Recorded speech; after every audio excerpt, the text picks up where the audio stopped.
Olá pessoal, tudo bom? Voltando aqui depois de muito tempo agora para finalmente gravar a parte 3 do nosso vídeo sobre o caso Elvanger.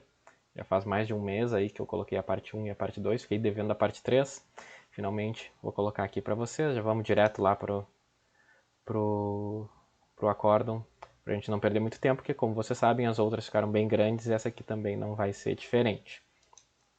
Não vou fazer um resumo de tudo que a gente viu, mas só lembrando, o caso era então sobre um livro que falava sobre o Holocausto.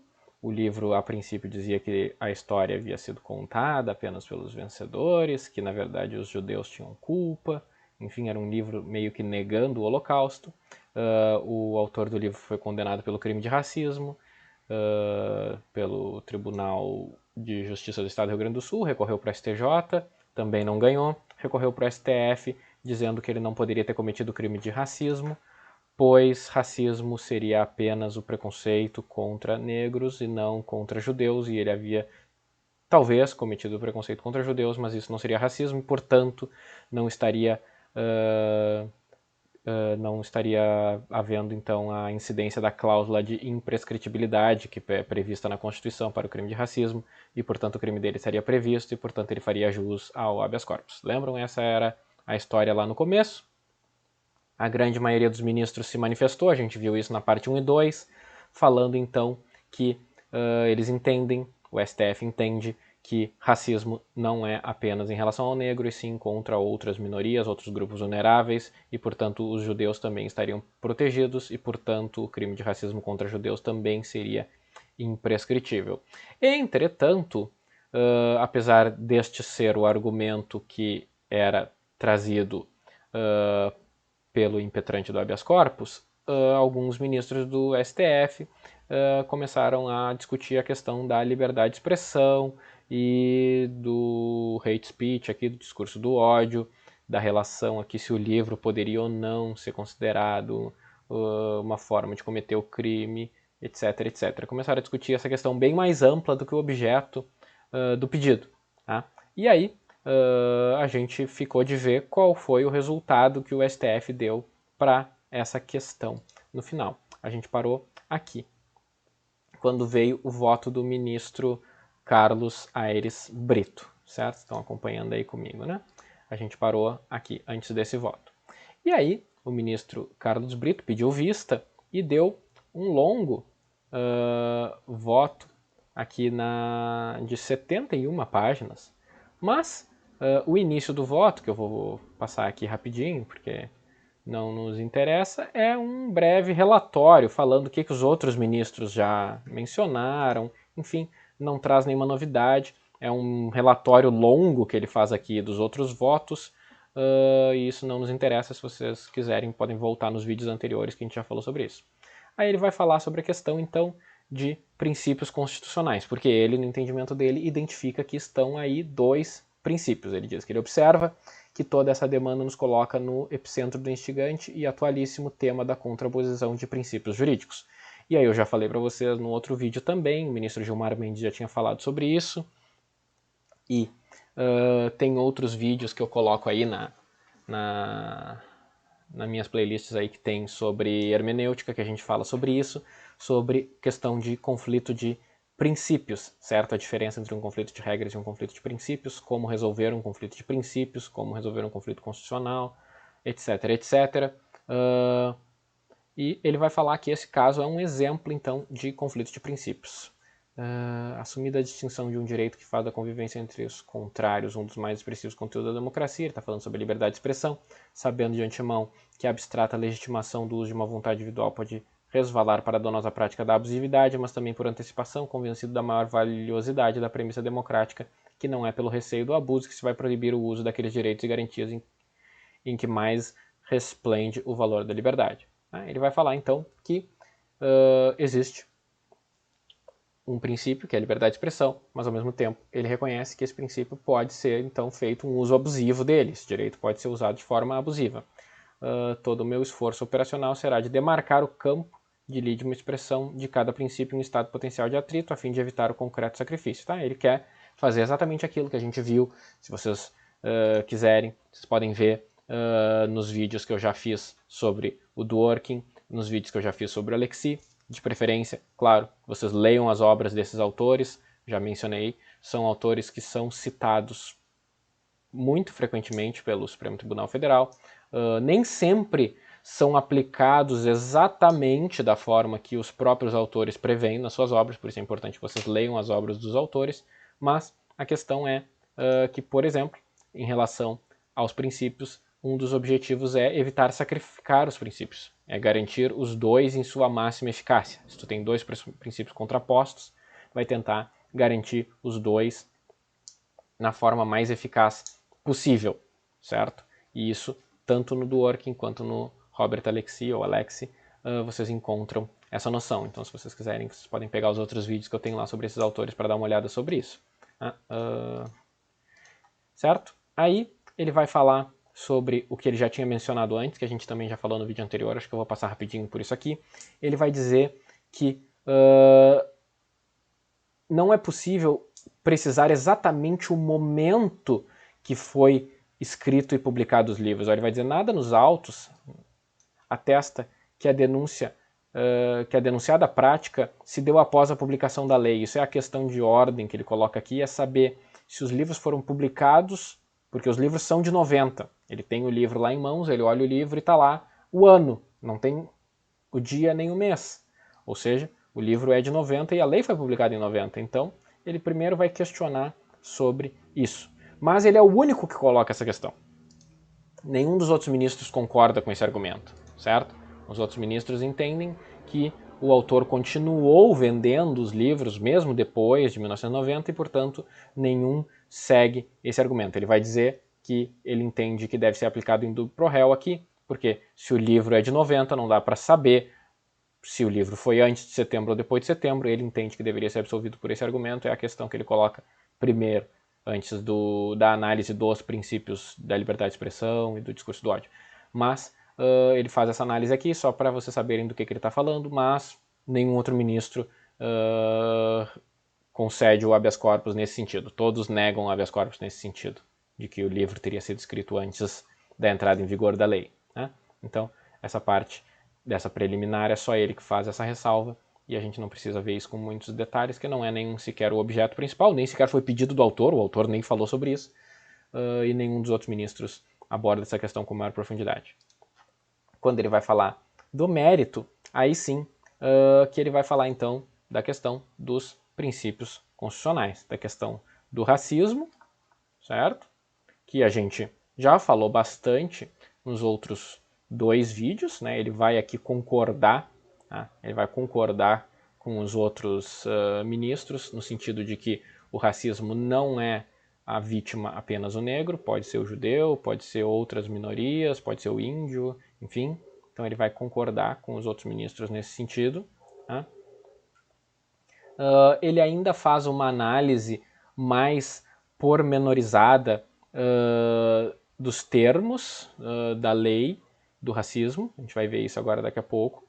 Tá? Ele menciona aqui a questão que eu já tinha falado, da possibilidade da liberdade de expressão ter um uso abusivo. Tá? Ele vai falar que a lex maxima declara e garante a liberdade de expressão, é um juízo que ninguém desconfirma, óbvio, liberdade tanto para manifestar o pensamento como para expor o fruto da atividade científica, intelectual, artística ou de comunicação, ponto pacífico. E ele vai dizer que o que a Constituição veda é a censura prévia, certo? Não se admite que algo seja censurado previamente.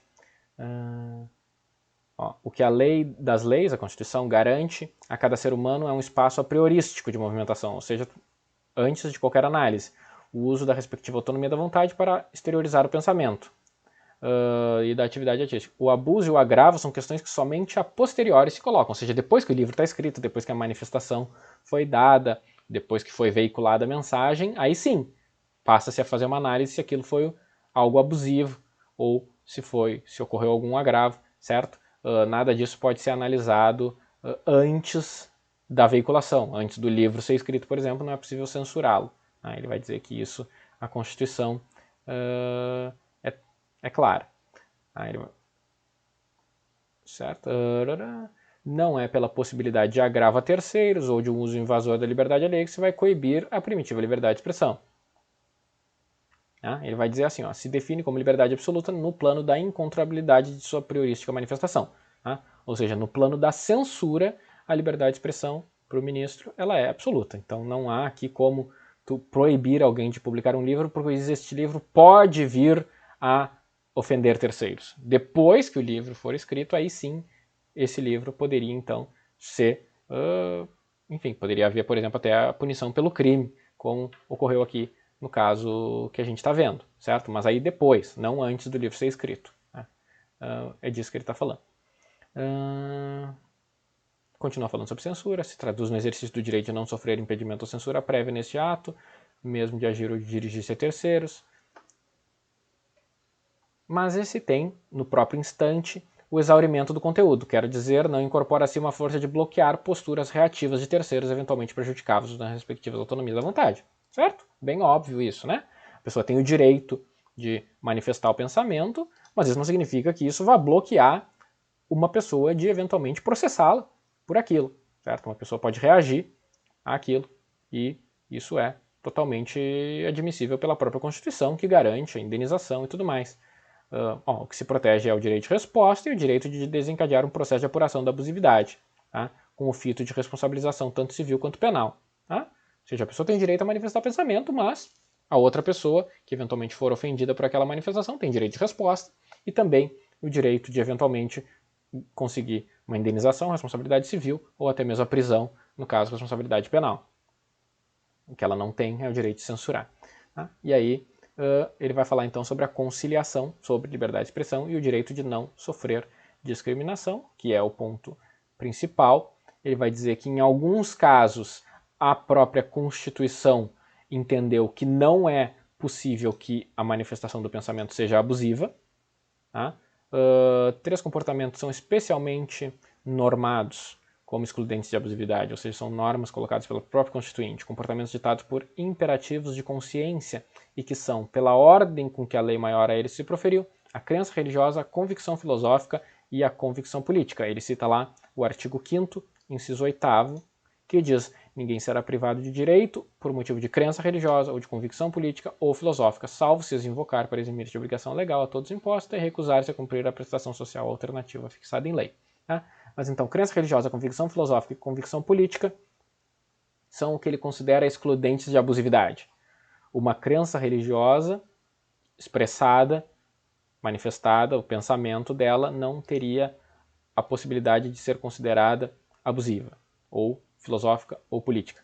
Esse é o entendimento dele a partir da leitura do artigo 5º da Constituição. Ele vai falar um pouco mais sobre o termo racismo, coisa que a gente já discutiu bastante nos outros dois vídeos. Ele vai falar aquela mesma história, os homens não se compartimentam em raças, tudo isso a gente já viu, todos os ministros concordam em relação a isso, certo? A diferença é que alguns, dois na verdade, entendem que mesmo que as pessoas não se compartimentem em raça, a história do Brasil é uma história de racismo contra os negros e, portanto, o crime de racismo previsto pela Constituição, a imprescritibilidade seria em relação aos negros por causa da história, não por causa de uma questão biológica. Em relação à questão biológica, é óbvio, todos concordam que não existem raças. Então isso a gente já falou bastante no vídeo anterior, eu não vou me deter muito. Está falando tudo sobre o termo racismo, sobre os possíveis significados que ele tem, em relação à cor, está falando aqui sobre a cor, falando sobre a história, certo? Opa, ficou torto aqui. Tudo isso, coisas que a gente já viu, citando historiadores, antropólogos. Depois, se vocês têm interesse ainda em se aprofundar mais nesse termo, se vocês querem estudar mais sobre a questão do racismo, vocês podem pegar essa parte aqui do voto para dar uma lida. É continuação das mesmas ideias que a gente já viu antes, mas ele cita autores diferentes. Então, se vocês têm interesse em fazer um trabalho, um artigo, um TCC, alguma coisa sobre racismo, essa é a parte, deixa eu ver aqui onde começa, um pouquinho antes aqui, né? Essa é a parte mais interessante para quem quer falar sobre racismo, que é a partir do parágrafo 51, página 33 das 71 páginas do voto do ministro Carlos Brito. Ele começa falando sobre o racismo e vai falando bastante no mesmo sentido do que os outros já falaram, da questão de não haver diferença biológica, apenas questões históricas, mas fala então basicamente questões semelhantes e chega à mesma conclusão que os outros ministros. Deixa eu ver o que eu sublinhei aqui. Para dizer, em suma, depois disso tudo, que a prática do racismo é crime em mais de um sentido. Crime contra os indivíduos de cor negra, tanto quanto crime contra os indivíduos precedentes a um agrupamento humano, que se personalize por características históricas culturais inconfundíveis com a de qualquer outro segmento. Por exemplo, os judeus, certo? Então ele chega à mesma conclusão aqui em relação a isso. Ele fala também um pouquinho sobre o termo preconceito ou discriminação. Ele entende que o sentido é muito parecido, tá? Esse é o entendimento dele. Preconceito e discriminação ele vai dizer que são basicamente a mesma coisa. Também não vou ler muito sobre isso, porque nenhum outro ministro coloca esse ponto como um ponto a ser debatido, se é preconceito ou discriminação, se é um ou outro que é imprescritível ou um ou outro que é crime. Eles não discutem isso também. Esse não é um tema discutido no acórdão, apesar de que possa ser discutido em outros julgados. Aqui não é discutido, e aí, obviamente, para não estender mais o vídeo, eu não vou falar sobre isso, mas se vocês quiserem também, fiquem sabendo que ele passa um pouco sobre isso na decisão dele aqui. Ele vai falar, então, que o preconceito é uma forma de violação do princípio da igualdade. Isso é um argumento interessante. Praticar o preconceito, por consequência, é desrespeitar de forma imediata ou instantânea o princípio constitucional da igualdade civil-moral, certo? Isso é importante porque a gente está falando em conflito de princípios, certo? Está falando de um lado liberdade de expressão e do outro lado a gente está colocando quais princípios? Está colocando o direito à não discriminação, mas o que está por trás do direito à não discriminação? Ele vai colocar que por trás do direito à não discriminação está o princípio da igualdade.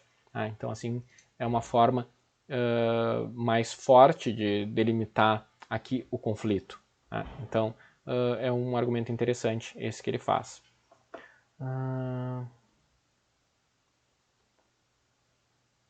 Ainda falando sobre o racismo agora, os modos direto e indireto de ser do racismo.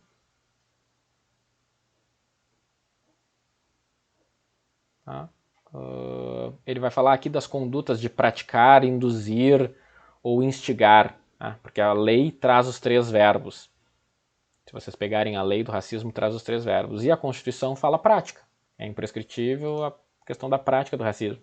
E aí ele vai dizer que não tem como separar. É basicamente isso que ele vai trazer, os modos direto e indireto. O modo direto seria praticar, o modo indireto seria induzir, instigar. Ele vai dizer, pretendo dizer com essa anotação, que não faz sentido o seccionamento comportamental. Prática de um lado e as 2 outras figuras. As 2 outras figuras estão aqui, ó. Cadê? 2 outras figuras. Instigar, incitar, induzir. Ele vai dizer que essas outras figuras todas são práticas de racismo também. Ele vai dizer que é a mesma coisa. Por quê? Porque a lei não é dada a empobrecer a funcionalidade do direito constitucional na matéria, pois separar a ação de praticar de um lado e de incitar ou induzir é liberar estas últimas da cláusula de inafiançabilidade e de imprescritibilidade que acompanha a primeira. Porque a Constituição foi lá e disse, é imprescritível a prática do racismo, e aí a lei diz que é crime praticar, induzir ou incitar o racismo. O que ele quer dizer? Que a lei não pode separar o que a Constituição chamou de prática em 3 condutas diferentes, prática, indução e incitação, e conceder a imprescritibilidade apenas para a prática. Ele vai dizer que tem que ser imprescritível qualquer uma das 3, praticar, incitar ou induzir, porque para ele não tem diferença e porque essa foi a vontade, então, da Constituição, certo? É um outro ponto interessante que não havia sido mencionado também por outros ministros, mas aqui foi. E aí ele vai finalmente falar do caso concreto. O que fez o tal do Elvanger? E aí ele pega o livro do Elvanger para ler o que o cara escreveu. Porque aí ele diz, o que me incumbe enquanto julgador é saber se o brasileiro Siegfried Elvanger abusou ou não da liberdade de expressão. Começa então pelo exame do próprio livro. O livro chamado Holocausto Judeu-Alemão, nos bastidores da mentira do século, que li em sua primeira e sua última edição, de número 29. E o faço para dizer que, na visão do próprio Siegfried, enquanto escritor, o livro em causa é uma obra de pesquisa histórica. Assim está no início da página, que tem os esclarecimentos iniciais, e o autor escreve lá que é uma pesquisa histórica. Ó, e aí ele escreve novamente: este livro é resultado da minha pesquisa e reportando, portanto, a minha verdade. Isso é o autor escrevendo na página 309. O objeto e a finalidade do livro. O objeto da pesquisa histórica é a última guerra mundial, numa perspectiva revisionista que tem por finalidade reabilitar a imagem do povo alemão. Tá? Ele vai colocar. Confessadamente, então, o autor se dispõe a fazer uma obra de ciência para cimentar uma opinião que soa aos ouvidos do leitor como uma convicção política e ideológica, certo? O autor tem essa convicção, tenta fazer alguma pesquisa em relação a ela. Numa síntese, o estudo em causa pretende ser multifário bastante para transitar pelos concomitantes domínios da liberdade, manifestação do pensamento e de produção intelectual. A obra do escritor. Ele vai dizer que o livro, na verdade, é um livro bem ruim, né? Ao cabo de cuidadosa e até mesmo penosa leitura do livro, do escritor paciente, tanto na primeira quanto na última, o estilo renacional do autor é pouco atraente, devo dizê-lo, e a distribuição dos temas se me afigurou um pouco baralhada, convence-me de que ele tentou produzir uma obra objetivamente convincente, esforçou-se por transitar no puro domínio das ideias e se valeu de farto material de pesquisa, livros, revistas, jornais, filmes, documentários, etc. Com a indicação das fontes. Apelando então para a própria razão, o senso crítico do leitor, não para aqueles baixos sentimentos, aqueles instintos menores que respondem pelo desvario das condutas humanas de cego apaixonamento, incivilizadas, portanto. O que ele quer dizer? Ele vai dizer que, no contexto da obra do Ellwanger, ele trilhou um caminho de nenhum deleite intelectual ou agrado literário, mas sem poder negar a ele o que é próprio dos estudiosos, tá? Uma coisa é não gostar ou até mesmo discordar do que se leu, como de fato não gostei e ainda discordei em boa parte. Outra coisa, bem ao contrário, é desqualificar a obra. Né? Ele vai chegar a essa conclusão que vocês já devem estar antecipando. Ele vai dizer que o livro do autor é ruim, que ele não concorda com nada que está escrito ali, mas que ele entende que o autor tem o direito de publicar aquele livro. Ao meu juízo, o que se pode acusar o autor paciente é de sobrepor a sua ideia fixa de revisão da história à neutralidade que se exige para o pesquisador. Está dizendo que o autor, ainda por cima, não obedece ao método científico. O autor tem uma ideia na cabeça dele e tenta publicar algo que ele encontra provas que concordem com aquilo que ele já pensa. Mas, ainda assim, isso também, para ele, para o ministro Carlos Brito, não é crime. Sucede que não é crime terceiro uma ideologia, pode ser uma pena, uma lástima, uma desgraça que alguém se deixe enganar pelo europeu de certas ideologias, pois por corresponderem a um tipo de emoção política ou de filosofia de um Estado que elevou os horizontes da livre pensar. Vai dizer que pode ser uma péssima ideia, está tudo errado, mas não é crime. Mas o fato é que essa modalidade de convicção e consequente militância tem a respaldá-la a própria Constituição Federal, seja porque ela, a Constituição, faz do pluralismo político um dos fundamentos da República, seja porque impede a privação de direitos por motivo justamente de convicção política ou filosófica, que foi o que a gente viu no artigo 5º, inciso 8º. Né? Quanto a esse viés ideológico do autor, entendo que ele pode ser dividido em duas partes. Né? Tem uma manifestação nas críticas às forças aliadas e tem uma outra parte, que é a parte mais ideológica, que é na firme convicção de que tais forças aliadas foram instigadas e até financiadas pelo sionismo internacional, arqui-inimigo do povo alemão. E aí ele vai citar aqui, com efeito, a obra do paciente é toda ela repassada de denúncias contra o espírito beligerante daqueles estados vencedores e também de seus principais líderes à época, de modo especial Winston Churchill, assim como fervilha de ressentimento contra o sionismo, que ele faz questão, de início ao fim da obra, de distinguir do povo judeu como um todo. Tudo isso é confirmado pela própria defesa judicial de primeira instância, na qual se lê: o acusado jamais praticou ou jamais praticará qualquer ato de racismo, e do mesmo modo jamais há de servir-se de âncora ao induzimento ou incitação da prática tão nefasta. Seu objetivo é o revisionismo histórico, o debate intelectual e, no tocante à questão judaica, o combate ao sionismo. Ele vai dizer que esse é o ponto do autor. O autor quer isso, mesmo que seja uma viagem. O autor imagina que o judeu tem um grupo que se considera superior e tal, que seriam os sionistas. O autor imagina isso e coloca isso no livro dele, ainda assim isso não seria um crime.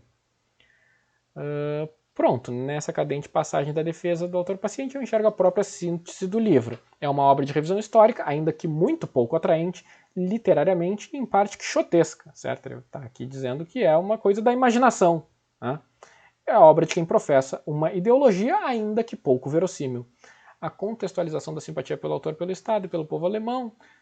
Tá? Ele reconhece que o autor sai em defesa do Estado e do povo alemão. Ele fica do lado do povo germânico, revela simpatia pelo Hitler, mas não fala de arianismo, nem de superioridade da raça alemã ou de inferioridade da raça judaica.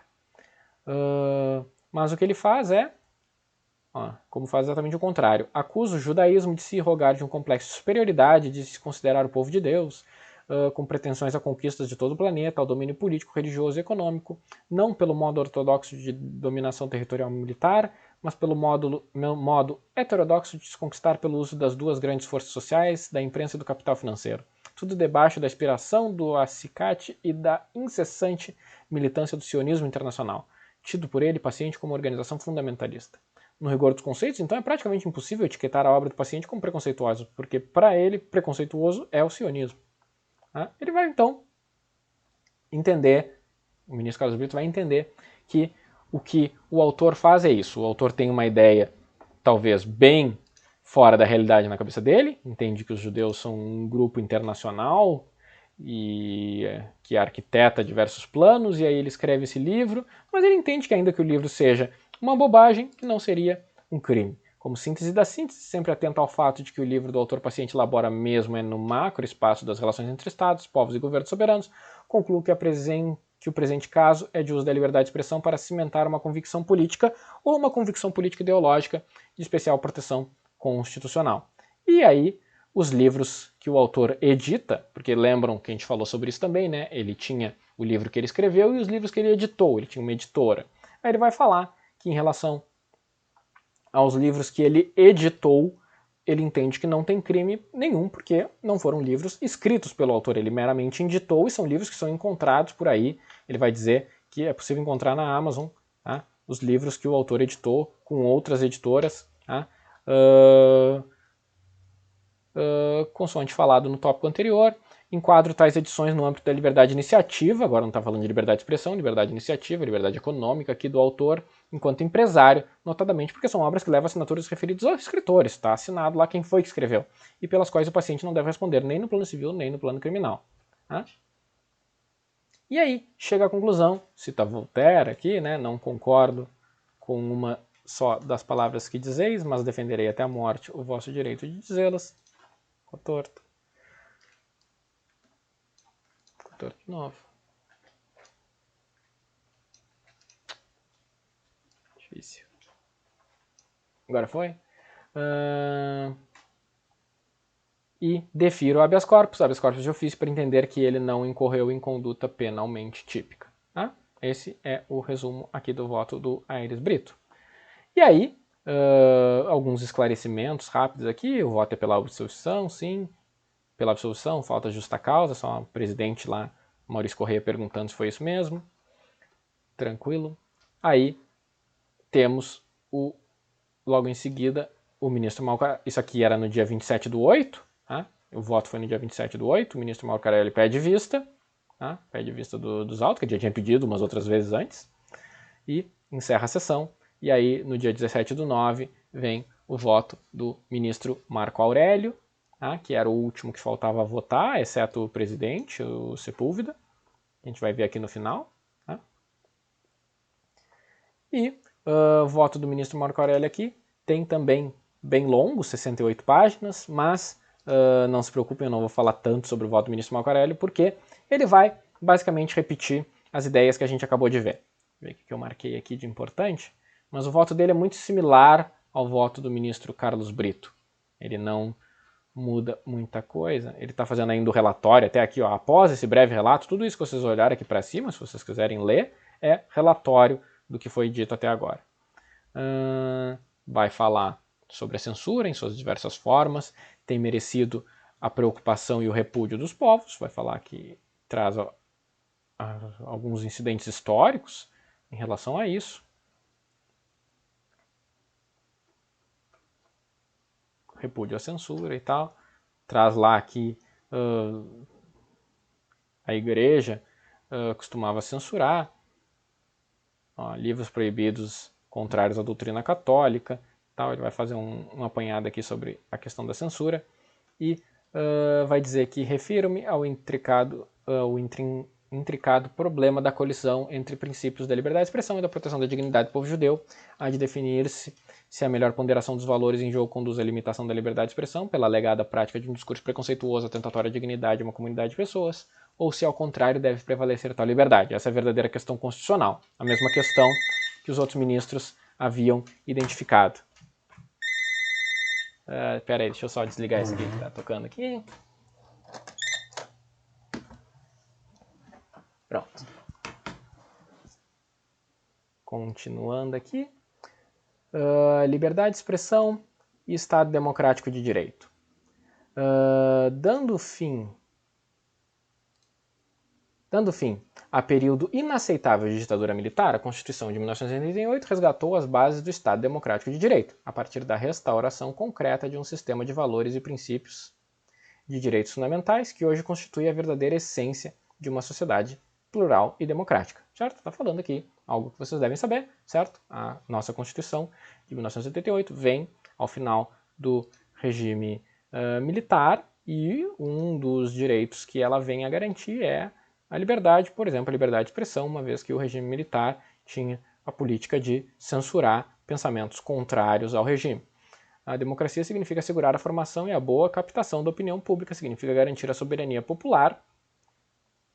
O direito de associação, de formação de partidos, de liberdade de expressão são direitos constitutivos do próprio princípio democrático. Certo? Agora a gente tem uma Constituição democrática, então esses direitos são essenciais para uma democracia. Associação, formação de partidos, liberdade de expressão, etc. Em outras palavras, a liberdade de expressão é um elemento do princípio democrático intuitivo e estabelece um ambiente no qual, sem censura ou medo, várias opiniões e ideologias podem ser manifestadas e contrapostas, consubstanciando um processo de formação do pensamento da comunidade política. Ele vai falar até de Kelsen aqui, né? Tem outros vídeos meus aí também sobre Kelsen, se vocês quiserem assistir. E, enfim, cita também alguns julgados internacionais, alguns julgados dos Estados Unidos. A gente já falou sobre alguns mais antigos, eu pretendo seguir também aquela série sobre jurisprudência norte-americana para eventualmente falar então sobre esses casos aqui, o Fowler versus Hustler Magazine e o New York Times versus Sullivan. Se vocês quiserem, tem até filmes sobre esses casos aqui que vocês podem assistir. Depois eu vou fazer um vídeo sobre cada um deles, pois eles são muito importantes atualmente nos Estados Unidos. E também são citados aqui pelo STF. Vai falar ainda, concluindo a ideia, né, quando somente a opinião oficial pode ser divulgada ou defendida e se privam dessa liberdade as opiniões discordantes ou minoritárias, enclausura-se a sociedade em uma redoma que retira o oxigênio da democracia e, por consequência, aumenta-se o risco de ter-se um povo dirigido, escravo dos governantes e da mídia, uma massa de manobra sem liberdade. Ele vai dizer então que, havendo só uma opinião oficial a ser divulgada, isso acaba com a democracia, tem um povo que é escravo dos governantes, uma massa de manobra. Por isso, se deve garantir a liberdade de expressão. Ele está falando aqui sobre o que se chama, muitas vezes, de dimensão objetiva da liberdade de expressão. Se vocês forem ler isso na doutrina, muitas vezes os autores chamam de dimensão objetiva, porque o direito subjetivo é aquele direito que interessa para a própria pessoa. A pessoa deseja que ela tenha liberdade de expressão porque ela se sente bem quando ela pode manifestar o próprio pensamento. É importante para o desenvolvimento da própria pessoa poder manifestar o próprio pensamento, seja da forma que for. Escrever um livro, por exemplo. Tá? Então a pessoa estudou sobre determinado assunto, ela quer escrever um livro, ela deseja porque aquilo é importante para ela se desenvolver como pessoa. Agora, essa que eu falei agora seria a dimensão subjetiva. Agora, o que ele está falando é que não existe regime democrático sem liberdade de expressão, portanto ele está falando de uma outra dimensão, que é a dimensão objetiva da liberdade de expressão, ou seja, ela é algo que é essencial para um regime democrático. E ele vai falar também que tal liberdade necessita ser visto sob o ângulo daquele que tem o direito de receber o maior número de informações possíveis, de ter acesso ao mais amplo conhecimento, a fim de se tornar uma pessoa apta a desenvolver as potencialidades e a cidadania. Então, ele vai colocar um outro direito também aqui em jogo, que é o direito a receber informação, porque também faz parte de um regime democrático, de um Estado que admite o pluralismo, que as pessoas têm acesso à informação. Eu quero saber sobre o que aconteceu na Segunda Guerra. Eu não quero saber apenas uma versão, eu quero saber todas as versões para tirar minha própria conclusão. Isso seria a visão que ele está dando aqui, a vista sobre o ângulo daquele que tem o direito de receber o maior número de informações para tornar uma pessoa apta a desenvolver as potencialidades e a cidadania, para que a pessoa possa se desenvolver. Então isso é uma outra visão que ele traz aqui para essa decisão. Não foi muito mencionada pelos outros ministros, mas é uma visão importante. Ele cita alguns autores, como por exemplo Stuart Mill, que é um liberal clássico, de pensamento em relação à liberdade de expressão. Ele vai falar aquilo que o Stuart Mill falava sobre por que sempre deve-se prestigiar a liberdade de expressão, por que sempre vale a pena. Ele vai dizer, primeiro, porque uma opinião, ainda que reduzida ao silêncio, pode ser verdadeira. Tá? Negar isso é aceitar a nossa própria infalibilidade. Ou seja, se a gente tem algo que a gente considera que não deve ser questionado, é porque a gente acha que a gente já chegou no melhor ponto, que a gente é infalível na nossa opinião. Não precisa ser colocado nenhum outro ponto diferente. Isso seria o primeiro argumento. Em segundo lugar, isso não seria verdade, né? Ninguém é infalível, então a gente tem que sempre admitir opiniões contrárias. Em segundo lugar, ainda que a opinião reduzida a silêncio seria um erro, mesmo que a opinião seja errada, ela pode conter, e com frequência contém, uma porção de verdade. Pode ser um erro em geral, mas ela pode ter alguma verdade dentro dela. E, como a opinião geral ou prevalecente sobre qualquer assunto raramente ou nunca abarca toda a verdade, somente pelo conflito de opiniões diversas se tem alguma probabilidade de ser conhecida a verdade inteira. Tá? Então a gente pode, ainda que tenha uma obra que tenha muitas opiniões que não sejam verdade, que estejam corretas, ainda pode ter alguma verdade ali no meio que nos ajuda a chegar a uma verdade maior. Em terceiro lugar, ainda que a opinião admitida fosse não somente a verdadeira, senão toda a verdade, ao menos que possa ser e seja vigorosamente e lealmente discutida, será sustentada com mais razão, além do conhecimento formulado apenas de um pré-julgamento, com pouca compreensão ou sentido de seus fundamentos sociais. Ou seja, uma coisa é tu ter uma opinião verdadeira, mas se essa opinião não passa por questionamento, não passa por combate com outras ideias, ela é sustentada apenas a partir de um pré-julgamento. Tu compreende melhor a verdade das ideias quando ela é capaz de ser contraposta e mesmo assim que ela permaneça. E não somente isso, senão que, em quarto lugar, o sentido da mesma doutrina poderá correr o risco de perder-se ou debilitar-se, perdendo seu efeito vital sobre o caráter e a conduta. O dogma se converterá em uma profissão meramente formal, ineficaz para o bem, mas enchendo de obstáculos de terreno e impedindo o desenvolvimento de toda a convicção real e sentido de coração, fundada sobre a razão ou a experiência pessoal. Tá? Então, por exemplo, aqui a gente está falando da Segunda Guerra, de todos os crimes cometidos pelo regime nazista. Se isso for tratado apenas como um dogma, o Stuart Mill diria que isso vai, na verdade, enfraquecer a própria noção que se tem sobre esse acontecimento. Porque é exatamente quando tu precisa demonstrar que os crimes ocorreram que aí tu fortalece aquela ideia que é verdadeira. Em vez de tu ter um dogma, tu tem uma ideia realmente, enfim, que não fica, como ele diz aqui, que não vai se perder, não vai se debilitar, não vai ter... onde é que ele colocou aqui?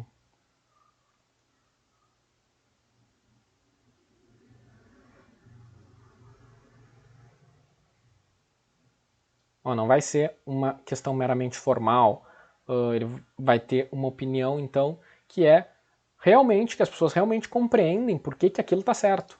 É isso que é a opinião do Stuart Mill e que ele, o ministro Marco Aurélio, traz aqui para a decisão. A censura do conteúdo sempre foi a arma mais forte utilizada por regimes totalitários a fim de impedir a propagação de ideias que lhes são contrárias. A única restrição possível à liberdade de manifestação do pensamento, de modo justificado, é quanto à forma da expressão, ou seja, a maneira que o pensamento é difundido. Né? Então, claro, eventualmente alguma forma de manifestação da expressão pode não ser admissível, certo? Imaginem, por exemplo, no dia da eleição, o carro de som na frente do local de votação, certo? A forma é que é proibida, não o conteúdo. Então, ele entende isso. Não pode haver censura, no máximo pode haver algumas limitações quanto à forma. Tá? Assim sendo, também não pode servir de substrato para a restrição da liberdade de expressão simples alegação de que a opinião manifestada seja discriminatória, abusiva, radical, absurda, sem que haja elementos concretos a demonstrarem a existência de motivos suficientes para a limitação propugnada. O princípio da liberdade de expressão, como os demais princípios que compõem o sistema de direitos fundamentais, não possui caráter absoluto. Ao contrário, encontra limites nos demais direitos fundamentais, que podem ensejar uma colisão de princípios, né? Coisas que a gente já falou bastante, como afirma Roberto Alexis. Tem outro vídeo lá para vocês assistirem. O conflito de regras se dá de uma forma, o choque de princípios encontra solução na dimensão do valor, e aqui, apesar dele citar o Robert Alexis, ele não aplica muito bem o método do Robert Alexis. Então, se vocês forem ler, vocês vão ver que ele meio que cita, mas não aplica. Mas enfim, para vocês verem que de qualquer forma é importante conhecer. Ele cita decisões de outros países, que ele já tinha feito antes. Dessa forma, não é correto se fazer um exame entre liberdade de expressão e proteção da dignidade humana de forma abstrata e se tentar extrair daí uma regra geral. É preciso, em rigor, verificar se na espécie a liberdade de expressão está configurada, se o ato atacado está protegido por essa cláusula, se de fato a dignidade de determinada pessoa ou grupo está correndo perigo, se essa ameaça é grave o suficiente a ponto de limitar a liberdade de expressão, ou se ao contrário é um mero receio subjetivo ou uma vontade individual de que a opinião exarada não seja divulgada. Se o meio empregado de divulgação de opinião representa uma afronta violenta contra essa dignidade, entre outras questões. Então ele vai dizer que tudo isso aqui tem que ser avaliado nesse conflito de princípios. A questão neste habeas corpus diz respeito à possibilidade de publicação do livro, cujo conteúdo revela ideias preconceituosas, tudo isso a gente já viu. Em outras palavras, a pergunta a ser feita é a seguinte: o paciente, por meio do livro, instigou ou incitou a prática do racismo? Existem dados concretos que demonstrem com segurança esse alcance? A resposta, para mim, é desenganadamente negativa. E aí ele concorda com o ministro Carlos Brito. Enfim, porque outro ponto importante, que eu já falei também em outros vídeos, é que o conflito de princípios ele não se resolve de forma abstrata. Não tem como a gente afirmar que tal princípio é mais importante que outro, um princípio constitucional. Ele deve ser resolvido no caso concreto. Deve ter diversas condições que, no caso concreto, se revelem para permitir que seja prestigiado um ou outro princípio, ou que seja dado maior eficácia a um ou outro princípio. Ele vai falar várias coisas. Ele vai falar até mesmo que o livro só é lido por quem quer ler. O livro apenas apresenta um pensamento e concede ampla liberdade ao público, tanto na opção da escolha, que se deve ser lido, como na tomada de posição. Por isso que ele vai dizer que o livro não é uma coisa tão ofensiva à dignidade de alguém quanto outras formas de manifestação, porque se tu não quer, não lê o livro. O que mais que eu marquei aqui? Interessante. A colisão de direitos, o princípio da proporcionalidade, que, como eu falei para vocês, ele fala do princípio da proporcionalidade, ele inclusive diz que o ministro Gilmar Mendes já usou, passa então a análise do acórdão do Tribunal do Rio Grande do Sul, a partir desse subprincípio, sob um ângulo diferente daquele efetuado pelo ministro Gilmar Mendes. Gilmar Mendes já tinha falado do princípio da proporcionalidade, ele fala também, mas ele chega a uma conclusão diferente a partir do mesmo princípio, aplicando a mesma ideia de proporcionalidade, o que é algo um pouco problemático por parte do Supremo Tribunal Federal, que a gente não tem espaço para discutir agora nesse vídeo, mas é algo que a gente vem discutindo nos vídeos sobre hermenêutica, a questão de se utilizar essa ideia de proporcionalidade de qualquer forma, cada ministro usa de uma forma. Então não vou me aprofundar muito nisso aqui, mas ele já tinha dado a conclusão dele, né? Ele vai dizer basicamente que o livro, de fato, não fere a dignidade, não ao ponto de ensejar a sua proibição ou a condenação do escritor. Ele cita várias decisões de cortes internacionais. Eu marquei aqui só esse caso, o caso Luff, porque eu mencionei ele no último vídeo que a gente fez. O último vídeo, que foi sobre eficácia dos direitos fundamentais. Eu cito rapidamente esse julgado, depois talvez eu faça um vídeo só sobre ele, mas se vocês tiverem algum interesse, vocês podem olhar o último vídeo que eu fiz sobre eficácia dos direitos fundamentais. Ele cita muitos casos aqui. Para quem tem interesse no tema e quer encontrar decisões internacionais, vocês podem pegar a partir daqui, porque está feita a pesquisa. Aqui a partir da página 46, podem dar uma olhada. Claro, aqui tem um resumo, né? Um parágrafo ou dois sobre cada caso. O ideal é ir atrás de cada uma dessas decisões para quem quer saber mais sobre o assunto. Vai falar sobre aquilo do racismo nas constituições, que a gente já viu várias vezes. Tá? Vai falar também sobre a questão da jurisprudência simbólica, a ideia é que a jurisprudência vai além do caso concreto. Não vou me aprofundar nisso, que não é o que está sendo discutido pelos outros ministros. Fala que a imprescritibilidade é uma exceção, que isso não é a regra, muito pelo contrário. Então ele entende que a imprescritibilidade deve ser aplicada ao menor número de casos possíveis, porque ela é uma exceção.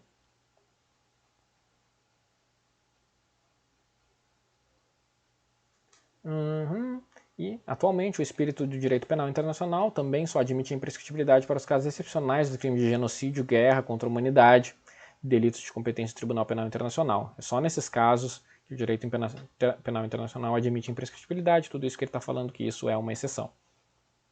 E ele está entendendo, né, que, no caso aqui, estaria prescrito, se mesmo assim fosse considerado que houve crime de discriminação, crime de preconceito, por causa do livro, ele entende que a imprescritibilidade não deveria incidir, porque ele acha que a imprescritibilidade seria para crimes mais graves, como os que são tipificados pelo Tribunal Penal Internacional, e o crime de escrever um livro, que para ele nem crime é, mesmo que crime fosse, não poderia sofrer, então, a incidência dessa cláusula. Por isso tudo, a interpretação do inciso 42 do artigo 5º da Constituição deve ser a mais limitada possível, no sentido de que a imprescritibilidade só pode incidir no caso de prática de discriminação racista contra o negro, sob pena de se criar um tipo constitucional penal aberto e imprescritível, algo, portanto, impensável em um sistema democrático de direito. Tá? Ele chega a uma conclusão um pouco diferente aqui em relação a isso, em relação ao que os outros ministros haviam falado, porque todos os ministros disseram o crime de racismo pode ser contra qualquer grupo, certo? Negro, judeu, índio, tudo mais.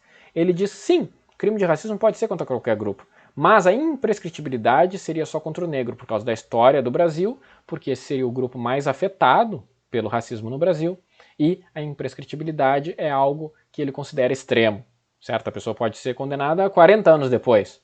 Então, não poderia se fazer disso um tipo penal aberto, que, sei lá, a pessoa profere determinada palavra agora e aí 30 anos depois um entendimento faz com que aquele grupo venha a ser protegido de alguma forma e aí o crime é imprescritível. Então, esse é o entendimento dele em relação a isso e ele concede a ordem para assentar a inexistência da prática de racismo, tá? E conclui pela incidência da prescrição da pretensão, tal como fizeram os ministros Moreira Alves e Carlos Brito. Então a gente teve dois ministros aqui, ministro Marco Aurélio e ministro Carlos Brito, mencionando que entendem que deve ser prestigiada a liberdade de expressão, portanto não haveria o crime, e o ministro Marco Aurélio ainda assim fala que não incidiria também a cláusula de imprescritibilidade. Tá? E o ministro Moreira Alves também já havia votado no começo que era contra a cláusula de imprescritibilidade. Entretanto, os outros ministros que já haviam votado, Celso de Mello, Veloso, Gilmar Mendes, Jobim, votam novamente e confirmam os votos anteriores, não foram convencidos, certo? Peço vênia para reiterar integralmente o que ele já tinha dito antes, então se vocês querem saber o que o Celso de Mello já disse antes, voltem lá no primeiro ou no segundo vídeo, tá? Ele vai reiterar tudo, repetir tudo, ele escreve aqui 20 e poucas páginas para repetir o que ele já disse, menciona decisões aqui também dos Estados Unidos, que a gente já fez vídeo sobre elas, se vocês tiverem interesse na decisão Schenck versus Estados Unidos. Mas, basicamente, confirmando o que ele já disse. Não vou ler de novo porque não faz sentido, certo? Ele tem que o caso não traduz a situação de conflituosidade entre direitos básicos, nem põe em confronto as liberdades e prerrogativas asseguradas pela Constituição, pois as manifestações criminosas, como a incitação de cunho racista, não se revelam suscetíveis de proteção constitucional, ele entende que esse é o caso, e traz alguns fragmentos do livro, ou de livros escritos ou editados, né? Livros editados ou de sua própria autoria, e trouxe vários trechos de vários livros aqui, que foram ou escritos ou editados, para concluir que ele entende que houve prática de racismo, portanto o crime é imprescritível e vai negar a ordem do habeas corpus. Terminando aqui, confirmando plenamente os fundamentos do voto que proferi nessa corte, na sessão lá em abril, para denegar o habeas corpus. O ministro Carlos Veloso, ele entende que os livros pregam o preconceito contra os judeus, estimulam o ódio, como mencionou o ministro Celso de Mello, e ele ratifica o voto que já proferiu antes. Da mesma forma, o ministro Gilmar Mendes, que vem e escreve mais 24 páginas, também, mas o ministro Gilmar Mendes entende que há o conflito, há no presente caso uma situação de conflito de valores constitucionalmente amparados e não hierarquizados, cuja solução impõe a aplicação do princípio da proporcionalidade no caso concreto, tá? E ele entende que no caso concreto deve, então, haver a punição, porque deve-se prestigiar a vedação da discriminação. Ele menciona aqui diversos autores, ele cita muitos autores. Aqui o voto do ministro Gilmar Mendes é outro voto que traz bastante fonte de doutrina, principalmente.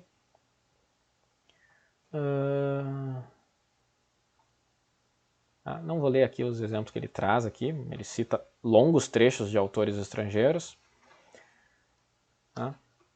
sobre liberdade de expressão, sobre discurso do ódio, e vocês podem dar uma olhada se estiverem também escrevendo sobre isso, tem vários autores importantes aqui que ele cita. A grande parte do voto é citação, tá vendo? Ele traz autores importantes.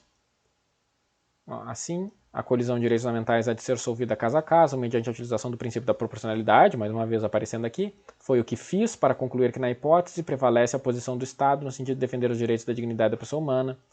E aí ele cita outros julgados de outras cortes internacionais que decidiram sobre a mesma questão. Corte Europeia de Direitos Humanos. Corte Europeia de Direitos Humanos. Outras cortes constitucionais.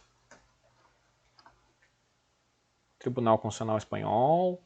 Cita vários precedentes internacionais e são essas razões que adicionam as já esposadas anteriormente no sentido de indeferir a ordem. Da mesma forma, o ministro Nelson Jobim confirma também o seu voto, ele faz de forma mais oral aqui, e ele vai dizer uma coisa bem específica que ele defende mais fortemente do que os outros ministros. Ele vai dizer que o Tribunal do Rio Grande do Sul viu bem porque lá estava, porque lá conhece, lá sabe do que se trata, e aliás, lá é o locus para isso, em grau de apelação, não aqui em grau de habeas corpus. Ele vai dizer que a prova já foi analisada, os livros já foram lidos, tudo já foi discutido, toda a prova já foi discutida lá no Tribunal de Justiça do Rio Grande do Sul, que no habeas corpus do STF tem que discutir a interpretação da Constituição, tem que discutir o que foi pedido no habeas corpus. Racismo contra judeu é imprescritível ou não? E ele entende que é imprescritível, portanto, condena-se. O resto, se o livro diz ou não diz, não interessa mais. O Tribunal de Justiça do Rio Grande do Sul examinou a prova e concluiu que os livros foram um instrumento de ativismo racista do paciente. E creio que aqui não se examinam fatos. Estes foram examinados no Rio Grande. Ele insiste isso. Ele é o único ministro que insiste nessa ideia. Os outros discutem o direito, discutem o livro, mas ele diz que não, isso não faz parte mais da decisão. Não foi isso que foi pedido no habeas corpus e não é competência do STF ficar lendo o livro que foi escrito por alguém. O STF tem que julgar a interpretação. Então, ele confirma o voto negando o habeas corpus.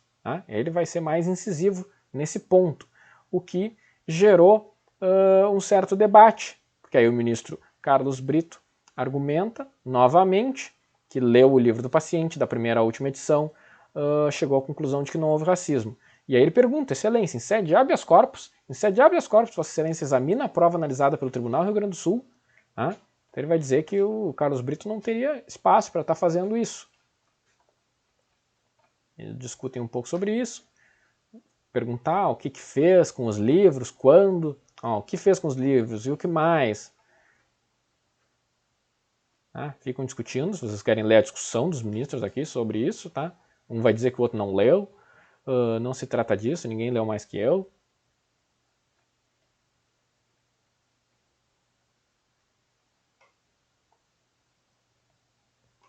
Vai dizer que não está na denúncia, e aí o outro vai dizer que não poderia examinar, então.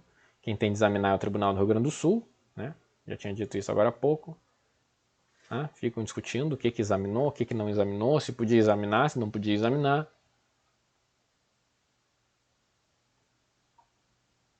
O ministro Celso de Mello aparece na discussão para dizer que da leitura do acórdão no Tribunal de Justiça do Rio Grande do Sul, que apresenta o exame exaustivo dos livros e que condena o autor, Tá?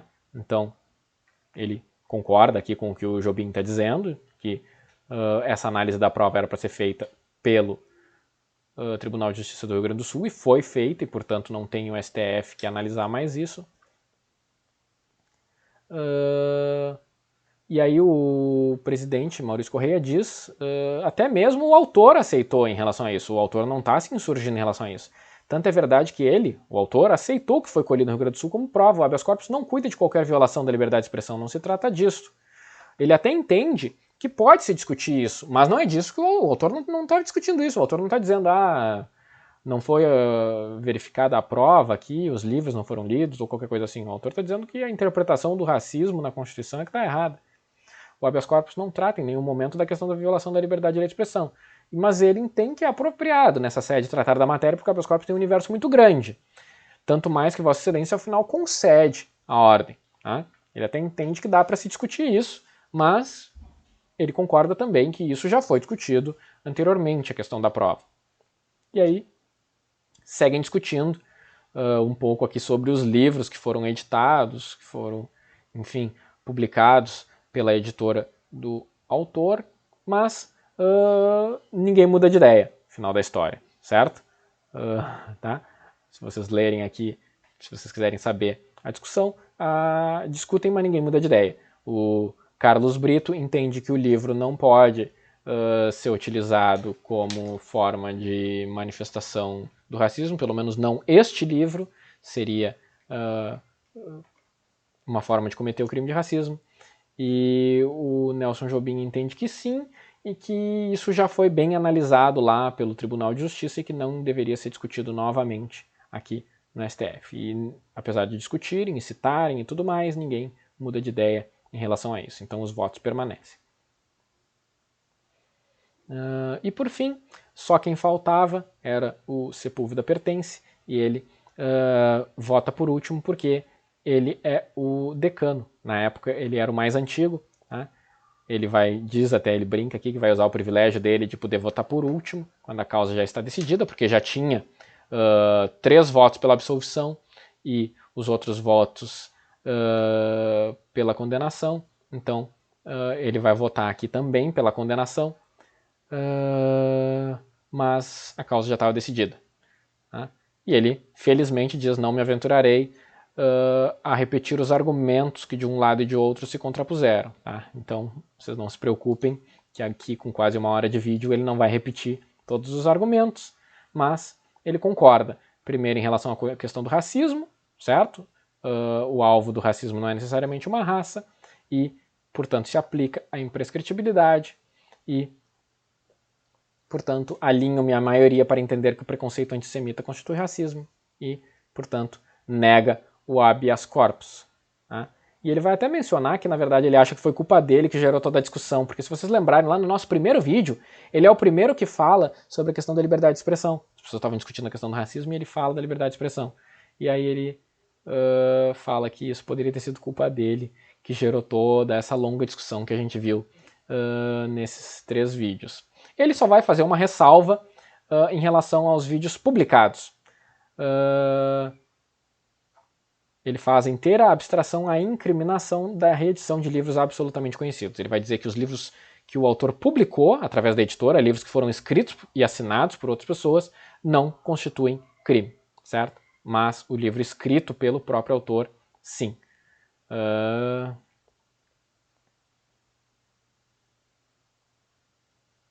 Ele diz até que ele não vai fazer a profunda análise que o Carlos Brito fez dos livros. Tá? De certa forma, ele concorda com o ministro Jobim e, portanto, nega a ordem e, finalmente, está encerrado aqui a nossa análise sobre o caso Elvanger, que tem quase 500 páginas. Espero que tenha ajudado vocês a compreender, então, as principais ideias aqui trazidas pelos ministros.